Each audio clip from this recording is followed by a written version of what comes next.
बिस्मिल्लाहिर्रहमानिर्रहीम। रब्बि इश्रह ली सदरी व यस्सिर ली अमरी वहलुल उक़दतम मिन लिसानी यफ़क़हू क़ौली। रब्बि ज़िदनी इल्मा। अस्सलामु अलैकुम। उर्दू क्लास 6। आज हम इसका लेक्चर नंबर 6 करेंगे। तो सबसे पहले आप फ़हरिस्त ओपन करें ताकि हम देखेंगे कि आज हम कौन सा चैप्टर करेंगे और उसमें हम क्या क्या करेंगे। यहाँ हम बच्चों आप देखें सबक नंबर 6 सेहत और सफाई, ये हमारा लेक्चर नंबर 6 होगा। पेज नंबर 28 पे है। इसमें हम मानी सीखेंगे। उसके अलावा हम सवालात के जवाबात लिखना और कॉलम में लाना हम करेंगे।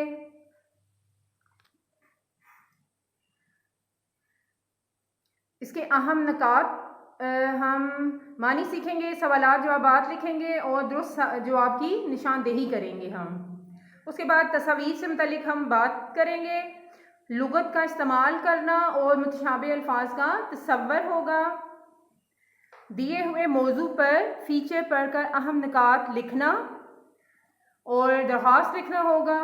उसके अलावा दिए हुए मौजू पर आपको मुकालमा लिखना है और ये कचरे का डिब्बा बनाना और चार्ट बनाना, ये आपके अमली सरगर्मी होगी। तो आप बच्चों सबसे पहले आप पेज नंबर 28 ओपन करें। पेज नंबर 28 है सेहत और सफाई, सबक नंबर 6। बच्चों सबक पढ़ने के सबसे मकासद को सबसे पहले हम देखते हैं। तो बहुत अहम मौजू है सेहत और सफाई। हम उसकी अहमियत के बारे में आपस में बात करेंगे और रोज़मर्रा के मसाइल और वाक़यात पर अपनी हम मुशाहिदात और तजुर्बात के मुताबिक हम बात कर सकेंगे और अपनी ज़िंदगी को सफाई और सेहत से जोड़ना और साथ में फिर हम उसको माहौल के साथ ताल्लुक़ उसका जोड़ना आपको उस तरह आपको मालूम होगा कि सेहत और सफाई का ताल्लुक़ ना सिर्फ हमारी ज़िंदगी बल्कि घर, मोहल्ले, हर चीज़ से है। उसके अलावा आप कहानी, मजमून या ड्रामे के तर्ज से तहरीर को आप समझ सकेंगे। फिर और पर दरख्वास्त लिखेंगे। इसमें मुकालमा निगारी भी होगी। फीचर के अहम निकात भी होंगे। मुतशाबिह अल्फाज का मफहूम समझकर इनका इस्तेमाल करेंगे और गलत जुमलों को दुरुस्त करके करना सीखेंगे आप। तो सबसे अहम अल्फाज इसमें क्या है? सरजनिश, बैठक, गर्दो गुबार, हिफ्ज़ान सेहत, चाको चौबन, मुज़र सेहत, अफजाइश, ताफुन, ये आपके अहम अल्फाज यानी आपके लिए नए अल्फाज भी हैं। अच्छा, पढ़ने से पहले मैं आपको एक बात बताऊं। आपसे 2 सवालात हैं कि एक सेहतमंद इंसान माशरे के लिए कैसे कारआमद हो सकता है। इस बारे में आप खुद भी सोच सकते हैं। तो जैसे इंसान सेहतमंद होगा तो वो तभी सब कुछ कर सकेगा अपने लिए, अपने घर के लिए, अपने माशरे के लिए, अपने मुल्क के लिए, क्योंकि सेहत जो है वो हर चीज़ के लिए ज़रूरी है, हर काम के लिए ज़रूरी है। इंसान की सेहत होगी तो वो सब कुछ कर सकेगा। फिर सेहत और सफाई का आपस में क्या ताल्लुक़ है? बेटा सबसे आसान बात समझने के लिए सबसे छोटी सी बात है कि सफाई होगी तो सेहत होगी।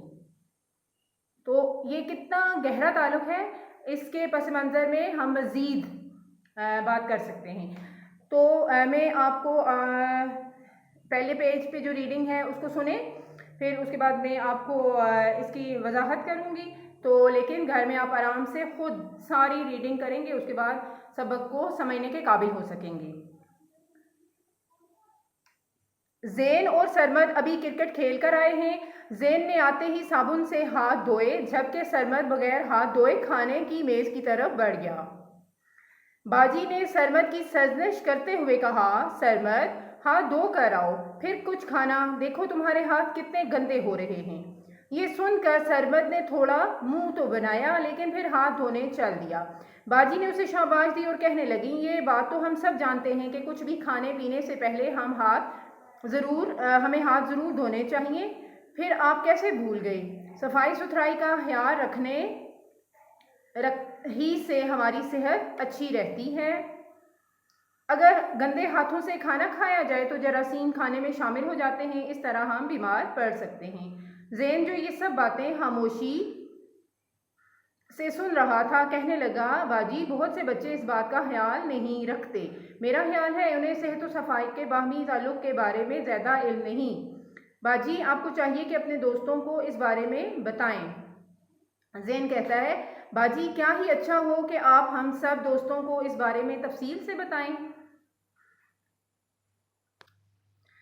ये थी बच्चों रीडिंग। लेकिन आगे इस मजमून में क्या हुआ या इस चैप्टर में क्या हुआ, तो फिर उनके सारे दोस्तों को बुलाया गया घर और बाजी ने उन्हें सारी बात बताई कि कैसे जो है हमारा जिस्म जो है हमारा जिस्म का अंदरूनी हिस्सा जो है अंदरूनी निज़ाम एक मशीनरी की तरह काम करता है और तमाम मुख्तलिफ अफ़ाल जो है वो सर अंजाम देते हैं और गंदगी की वजह से जो है मुज़र सेहत जरासीम हमारे जिस्म में दाखिल होते हैं, तो उन कामों में जो वो मशीनरी जो है वो करती है तो उनमें रुकावट डालते हैं और इस तरह हम मुख्तलिफ बीमारियों का शिकार हो जाते हैं। अगर हमारा जिस्म, लिबास और माहौल गंदा होगा तो मुज़र सेहत जरासीमों की अफजाइश होगी और मुख्तलिफ किस्म की बीमारियां जो हैं हम पर हमला आवर होंगी। तो सफाई का ख्याल रखना चाहिए, उसके लिए हमें रोज़ाना नहाना चाहिए। इस तरह हमारे जिस्म से मैल की सेल उतर जाती है और हफ्ते में कम से कम एक बार जो है वो नाखून तराशने चाहिए और फिर साफ़ सुथरा लिबास भी पहनना चाहिए। लिबास साफ़ सुथरा हो तो उससे हम पसीने और गर्द गुबार की वजह से जो है हम पैदा होने वाले जरासीम से महफूज रहते हैं। हम और साफ़ सुथरा लिबास हो तो हमें खुद भी खुशगवार हमें कैफियत का एहसास होता है। कूड़े करकट के ढेर जो हैं वो गलियों में खड़ा गंदा पानी जो है वो जरासीमों की आमादगाह होती है, यानी उनमें ही जरासीम जो हैं वो अफजाइश पाते हैं और हर तरफ हमला करते हैं। फिर कूड़े करकट के ढेर जो हैं वो गलियों में जब लग जाते हैं तो हर तरफ बीमारियां और ताफुन पैदा होता है और उस तरह भी बीमारियां फैलती हैं। और इसी तरह अगर मलेरिया और डेंगू जो है वो मच्छरों के पैदा होने से फैलती हैं। आपको पता है एक ख़ास किस्म का मच्छर जो साफ पानी पे होता है तो वो डेंगू फैलाता है और मच्छरों के काटने से मलेरिया भी होता है। तो साफ़ पानी जो है वो घरों की क्यारियाँ या मुख्तलिफ जगहों पर खड़ा रहने की वजह से डेंगू मच्छर पैदा होता है और डेंगू बुखार का बायस बनता है। गंदे पानी से ही नहीं बल्कि साफ़ पानी के खड़े रहने पे जो है वो डेंगू जैसी बीमारियां पैदा होती हैं। फिर दांतों की सफाई का ख्याल किया जाए तो रोज़ाना हमें दांत साफ़ करने चाहिए। दांत साफ़ करने के लिए हमें टूथपेस्ट, मंजन, मसवाक वगैरह का इस्तेमाल करना चाहिए। मसवाक करना सुन्नत नबवी भी है। और उसके अलावा बच्चों अगर हम रोज़ाना ब्रश नहीं करेंगे, दांत साफ़ नहीं करेंगे तो हमारे मसूड़े और दांत खराब भी हो सकते हैं, मुंह से बदबू भी आ सकती है। और फिर इस तरह कहा गया कि दिन में अगर हम 5 बार वज़ू करें तो हमारे हाथ पाँव, नाक, गला, कान सब साफ़ हो जाते हैं। यहाँ पे सही बुखारी की एक हदीस भी बयान की गई कि अत्तहुरु शत्रुल ईमान, सफाई ईमान का हिस्सा है। नबी करीम सल्लल्लाहु अलैहि वसल्लम पाकीज़ा खुद भी रहते थे और साफ़ सुथरा रहने वालों को पसंद भी फरमाते थे। इसी तरह ये तमाम जो महफिल थी वो ख़त्म हुई और बच्चों ने वादा किया कि हम इन तमाम बातों पर अमल करेंगे। डेंगू बुखार से बचने के लिए क्या तदबीर अख्तियार करनी चाहिए और वज़ू करने का क्या फ़ायदा है। वज़ू करने का फ़ायदा आपको बताया कि हमारे हाथ पाँव, नाक, कान, गला वगैरह सब साफ़ हो जाते हैं और ये हमारे ईमान का हिस्सा भी है। जबकि डेंगू बुखार से बचने के लिए क्या होता है कि तदबीर क्या करनी चाहिए, हमें ख्याल रखना चाहिए अपने घर की सफाई का, खुसूसन इस बात का कि कहीं किसी जगह भी चाहे वो बाहर क्यारियाँ हों, पौधों के फूलों के गमले हों, तो कहीं भी पानी जमा नहीं रहना चाहिए। उसके अलावा हर साल एक मालूमाती चीज़ आपको बताऊं कि हर साल 7 अप्रैल को आलमी योम सेहत मनाया जाता है। बच्चों ये थी आपकी पढ़ाई और उसकी वजाहत। तो आगे आप देखिए ज़रा, मश्क है और इसमें अल्फाज मानी हैं। सरजनश करना, डांटना, आमाजगा, रहने की जगह, अफजाइश, बढ़ोतरी, रजामंद, राजी, तवाज़ो, मेहमान नवाजी, तराशना, काटना, खुशगवार, दिल पसंद, चौक-चौबंद, चुस्त, फुर्तीला, ताफुन, बदबू। अच्छा बच्चों, दिए हुए सवालात, ये तफहीम है। आपको मालूम है इससे पहले मैंने जितने चैप्टर्स आपको करवाए मैं आपको एक शीट पे लिख कर दे देती थी तो आपको करने में आसानी होती थी। इस दफ़ा मैंने थोड़ा डिफरेंट मेथड जो है वो अपनाया है। उसके लिए आपको बुक को अच्छी तरह पढ़ना होगा। मैंने निशान तो लगाए हैं लेकिन आपको खुद भी कोशिश करनी चाहिए। तो पहले सवाल का जवाब क्या है कि बाजी ने सरमद की सरजनश क्यों की। यहाँ से देखें बिल्कुल दूसरी लाइन है, इसलिए कि सरमद बगैर हाथ धोए खाने की मेज़ की तरफ बढ़ गया। यहाँ पे इसलिए नहीं लिखा, लेकिन बच्चों आपको थोड़ा खुद सोच कर कि हम कैसे सवालों को उनके जवाबात के साथ सेट कर सकते हैं। यहाँ पे लिखा हुआ है बगैर हाथ धोए, जबकि बगैर सरमद बगैर हाथ, तो हमें कोई किसी सवाल का जवाब जो है ऐसे अल्फाज से, जब के, क्यों के, इन अल्फाज से हमें नहीं शुरू करना होता। तो इसलिए आप यहाँ पे लिखेंगे इसलिए कि सरमद बगैर हाथ धोए खाने की मेज़ की तरफ बढ़ गया। ये आपका सवाल नंबर 1 है। अच्छा, आपका सवाल नंबर 2 है कि गली मोहल्ले में कूड़ा करकट फेंकने से क्या होगा। तो इसका जवाब है हमें कूड़ा करकट गलियों में नहीं फेंकना चाहिए, ताकि नालियाँ और गटर बंद ना हो और ना गलियों में पानी खड़ा हो। गली मोहल्ले में कूड़ा फेंकने से जरासीम पैदा होते हैं, जिससे ताफुन और मुख्तलिफ किस्म की बीमारियाँ फैलती हैं। यह आपके दूसरे सवाल का जवाब है। तीसरा आपका सवाल है बच्चों,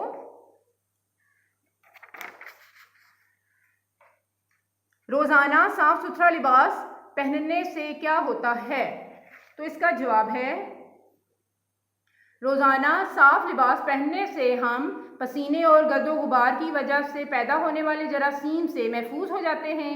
हमें खुद भी खुशगवार कैफियत का एहसास होता है। ये था आपका सवाल नंबर 3 का आंसर। अब आप सवाल नंबर 4 देखें, दांतों की सफाई क्यों ज़रूरी है। दांतों की सफाई के लिए कौन कौन सी चीज़ें इस्तेमाल की जा सकती हैं।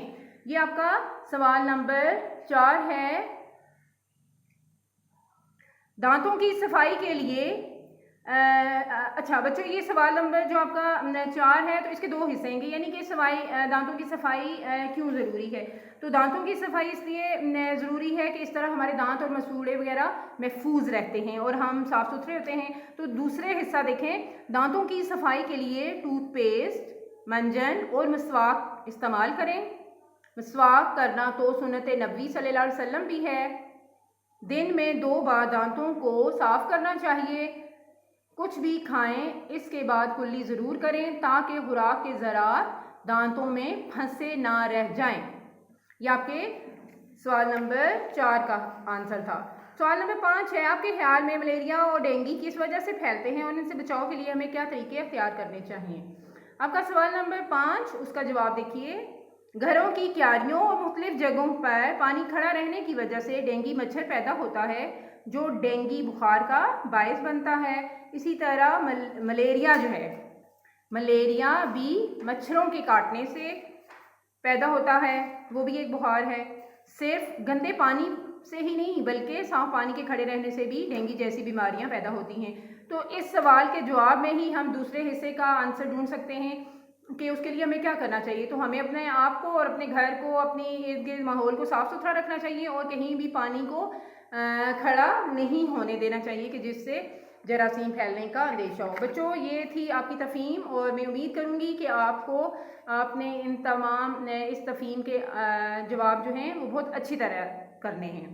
सबक के मुताबिक जो जवाब के लिए दायरा लगाएंगे। ज़ैन और सरमद खेल कर आए थे, क्या ऑप्शन में मुख्तलिफ हैं, तो दुरुस्त जवाब है क्रिकेट। आलमी यौम सेहत हर साल मनाया जाता है 7 अप्रैल को।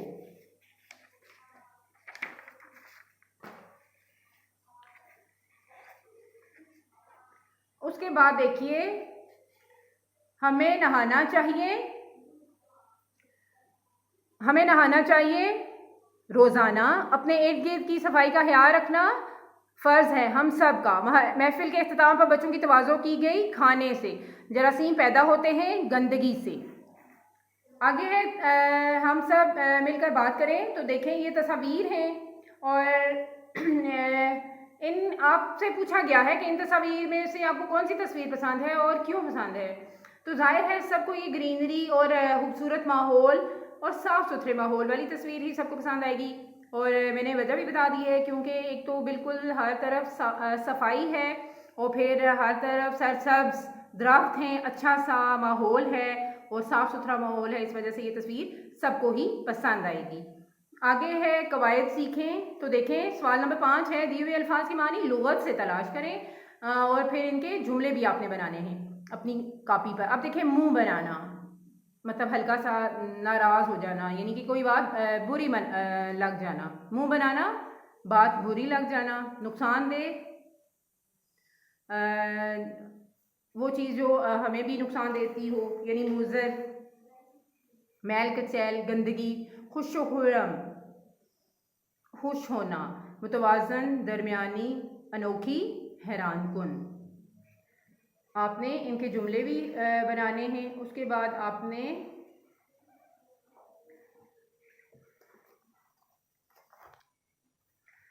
यहाँ आप नेक्स्ट पेज पे 33 पेज पे है और मुतशाबे अल्फाज हैं जी। देखें, दाना एक छोटा सा ज़रा, दाना अक्लमंद, अलम झंडा निशानी, अलम रंग दुख, चारा अलाज, चारा जानवरों की खुराक। ये वो अल्फाज हैं जिनकी आवाज़ें जैसी मगर इमला और मानी मुख्तलिफ हैं, इन्हें मुतशाबे अल्फाज कहते हैं। और इनमें आप देखें ज़रा, इनमें दो सामने आपको दिए हुए हैं मुतशाबे अल्फाज, इनमें से एक जो मुनासिब होगा आपने यहाँ पे लिखने। इस सबक की मश्क में 10 सवाल हैं। किसान खेतों में हल चला रहा है, अपने मुकद्दर पर भरोसा रखो, डॉक्टरों ने बर्स का इलाज ढूंढ लिया, शम्स व कमर अपने वक्त पर नमूदार होते हैं। अगला सवाल नंबर 7 है जी। दिए हुए जुमलों में मौजूद अगलात को दुरुस्त करके जुमले दोबारा लिखें। मैंने यहाँ पे अगलात की निशानदेही भी की है और साथ जुमले भी लिखे हैं, आप देख लें। फ़कीर ने गली में सदा लगाई, ये सदा जो है सीन से नहीं बल्कि स्वाद से होती है। हलाल ईद नज़र आते ही हर तरफ खुशियों की लहर दो जाती है, ये है वाली है, जबकि आपने है नीचे की तरफ लिखना है, तब वो हलाल हो जाएगा। सफाई की आदत अपनाने वाले हमेशा चाक व चौबंद रहते हैं, ये चाक है तो आपने दूसरा चौक लिखना है, यानी मोटा काफ होगा। इसकी अमारत का चर्चा दूर दूर तक है, ये अमारत बिल्डिंग नहीं बल्कि अमारत, इसकी दौलतमंदी होगी तो वो अलिफ से होगा। मेरे पास एक लाल रंग का जोड़ा है, ये लाल नहीं बल्कि लाल होता है, लाल रंग का जोड़ा। अब आप पेज नंबर 34 ओपन करेंगे और इसमें है कि इंटरनेट की मदद से आपने क्या करना है। इंटरनेट की मदद से आलूदगी और इसके असबाब के मौजू पर आपने कोई फ़ीचर पढ़ना है और इसके अहम निकात तहरीर करने हैं। और बच्चों, यही आपका मजमून भी है, वो आप जब फ़ीचर पढ़ेंगे और इसके अहम निकात जो है आप निकात की सूरत में नीचे लिखेंगे और उसके बाद उसी को मजमून की सूरत में भी देंगे। ये आपका बाकी काम की तरह होम टास्क है। सवाल नंबर 9 है जी। स्कूल की कैंटीन में महंगी और मुज़र सेहत खाने पीने की अशिया की फ़रोख्त पर पाबंदी लगाने के लिए अपनी हेड मिस्ट्रेस के नाम आपने दरख्वास्त लिखनी है। बहुत आसान सी है, ये आपका काम है। बाकी जो है वो ये सारी अमली सरगर्मियाँ हैं। अगर आप चाहें तो घर में ये बना सकते हैं, जैसे खाली डिब्बों पर ग्लू की मदद से चार्ट लगाएं और सफाई के मुतालिक जुमले लिखें आप, और फिर यही सारा आपका काम था। बच्चों, ये था आपका आज का लेक्चर नंबर 6 क्लास 6। ये तमाम काम जो मैंने आपको अभी बताया आपका होम टास्क है और मैं उम्मीद करूँगी कि आप बहुत अच्छे तरीके से ये तमाम काम करेंगे। फ़ी मानिल्लाह।